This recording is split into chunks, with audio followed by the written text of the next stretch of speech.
정보적인 날쌤입니다. 오늘은 2023년 7월 20일, 조금 늦은 밤이에요. 11시가 조금 넘었으니까.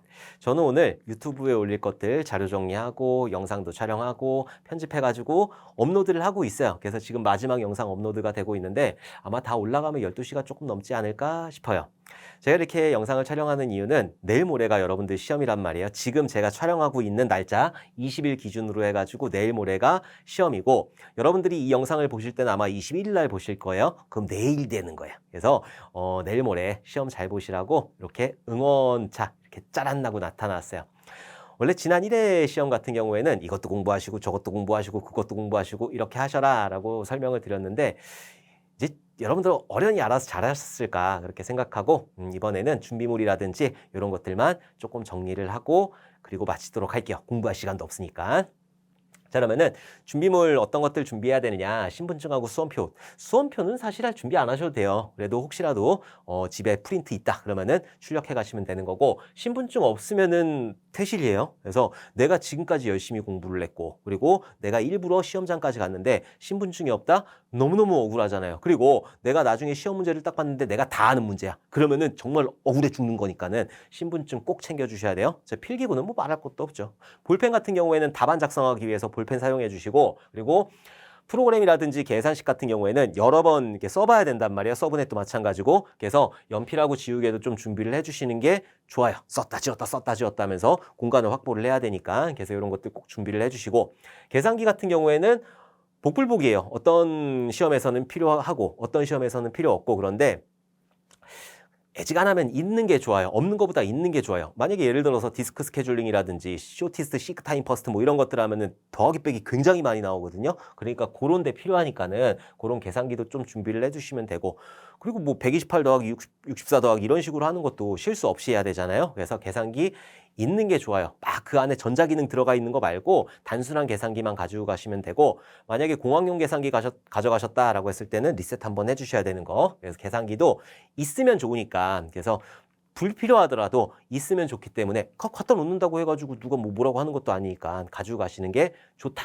자, 그리고 시험 전에 이제 시험 보러 가서 정리해서 봐야 되잖아요. 30분 전에 입실이니까는 30분 동안 이러고 있지 마시고 남은 것들 정리를 해두셨으면 좋겠어요. 뭔가 지금 이번 시험에서 필요한 것들, 그러니까 내가 시험장에서 나가면서 머리에 싹 지워야 되는 것들 있잖아요. UML이라든지 디자인 패턴이라든지 그런 것들을 좀 정리해가지고 여러분들이 시험장에서만 보시는 게 좋고, 그리고 다른 것들 정리 많이 하셨을 거란 말이에요. 뭐 객체지향 설계 원칙, 이거 나올 것 같아. 솔리드 이런 것들도 있고, 자, 그리고 트랜잭션의 특징이라든지 이런 것들 나올 수 있으니까 그런 것들 좀 정리해 주시고, 결합도, 응집도 이런 것들 여러분들 시험에 나올 수 있으니까 꼭 정리를 해두셨으면 좋겠어요. 시험 전에 정리한 것들 가지고 가셔가지고 30분, 남은 30분 동안 조금만 열심히 집중해가지고 봐주셨으면 좋겠습니다. 오케이. 자, 주의사항 좀 말씀드릴게요. 자, 일단 시험 시간 같은 경우에는 2시간 30분이죠. 2시간 30분이 길면 긴 시간이고 짧으면 짧은 시간인데, 우리가 문항수가 보통 20문항 나온단 말이에요. 원래는 25문항까지도 나올 수가 있는데 보통은 20문항이 출제가 되고 있어요. 그래서 20문제를 풀 때 2시간 30분이면 굉장히 긴 시간이죠. 그러니까 여러분들이 실수 없이 해주셔야 돼요. 실수 없이. 제가 오늘 영상에서 잔소리 주의한다고 이렇게 하나 영상을 올린 거 있는데, 그 영상 보게 되면은 내가 분명히 10까지 돌리게 되면 9까지 돌리게 되면은 충분히 30이라는 값을 찾을 수가 있는데 예측해 버리는 거예요. 근데 빨리 푼다고 좋은 게 아니니까 나는 정확하게 풀어야 되기 때문에, 그러니까는 2시간 30분을 잘 활용하셔가지고 여러분들이 20문제를 정확하게 풀어주셔야 되는 거예요. 내가 빨리 푼다고 해가지고 상 주는 것도 아니고 금태둘로 나오는 거 아니니까는 여러분들이 정확하게 문제를 풀어주셔야 돼요. 짧은 시간 아니 긴 시간이에요. 그러니까는 내가 이 시간 다 쓰겠다라는 생각으로 그렇게 시험장 들어가셨으면 좋겠어요. 자, 복잡한 문제 같은 경우에는 넘겨야 돼요. 얘 같은 경우에 내가 그냥 이거 풀어야 되겠다. 그럼 멘탈이 탈탈 털리니까는 이런 것들 넘기셔야 돼요. 예전에 작년 시험에 폼은 4개 나온 게 있었어요. 그 문제가 1번 문제에 나왔거든요. 일단 들어간 거죠. 일단 1번 문제 풀려고 딱 들어갔는데 그거는 5만 년 된 개발자가 들어와서 푼다고 해도 30분 이상 걸리고 그 5만 년 된 개발자가 와서 푼다고 해도 분명히 중간에 실수를 하게 될 거예요. 굉장히 복잡하기 때문에 이것들을 언제 다 이거 쓰고 있어. 그런 것들을 넘기셔야 돼요. 포문 개수를 세. 그래갖고 3개 정도 나왔다. 그럼 일단 넘기세요. 일단 넘기고 나중에 시간이 있다라고 하면은 그때 풀어보시는 거예요. 2개 나왔다. 그건 풀어야지. 2개 나오면 풀어야 되는데 3개 이상 나왔다. 그러면은 걔는 풀라고 내는 문제 아니에요. 아니고 그냥 너한테 내가 그레이트 빅엿을 줄 테니까는 한번 맛봐봐라 라고 하는 문제이기 때문에 그런 문제는 조금 넘기신 다음에 나중에 시간이 있을 때 그렇게 풀어주시면 좋을 것 같아요. 그리고 서브넷 문제 같은 경우에도 좀 나중에 풀어도 되잖아요. 그러니까는 그런 것들 시간이 오래 걸릴 것 같은 문제들은 그냥 좀 나중으로 미루고 나중에 시간이 있을 때 그것들을 풀어주시는 게 좋아요. 내가 어려운 문제부터 막 풀기 시작하면은 일단 멘탈이 털리기 때문에 좀 멘탈이 잡혀 있을 때 그리고 기억력이 조금 남아 있을 때 내가 아는 문제들을 쭉쭉쭉쭉 풀어나가는 거죠. 그리고 나중에 계산 문제를 한다든지 이런 식으로 해주시면 될 것 같아요.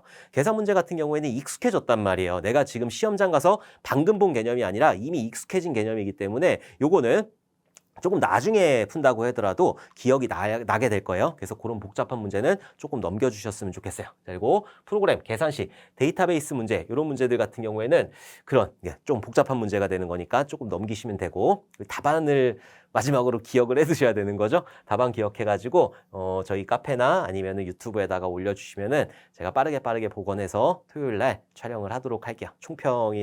총평 관련돼 가지고 촬영을 하도록 하겠습니다. 그러니까 답안 꼭 좀 기억해 주셔가지고 와주셨으면 좋겠어요. 저도 실기시험을 보고 싶은데 필기까지는 어떻게 볼 수가 있거든요. 근데 실기시험은 응시 자체를 할 수가 없어가지고 여러분들의 도움을 절실하게 필요로 합니다. 그래서 답안을 꼭 좀 복원 좀 해주셨으면 좋겠어요. 자, 그동안 수고 많으셨어요. 그동안 뭐 2회 시험 대비해가지고 굉장히 많은 그 공부를 하셨을 텐데 정말 너무너무 수고 많으셨고 1회에도 합격률이 굉장히 저조했죠. 그러니까 1회에서부터 준비하신 분들, 작년서부터 준비하신 분들 분명히 많으실 텐데 그동안 너무너무 수고 많으셨어요. 그동안 수고하신 게 이번 시험에 여러분들 합격으로 다가갈 거예요. 그러니까는 마지막까지 포기하지 마시고 조금만 힘내주셨으면 좋겠어요. 마지막까지 열심히 해가지고 그 여러분들이 합격하신 다음에 저한테 기쁜 소식을 전해주셨으면 좋겠습니다.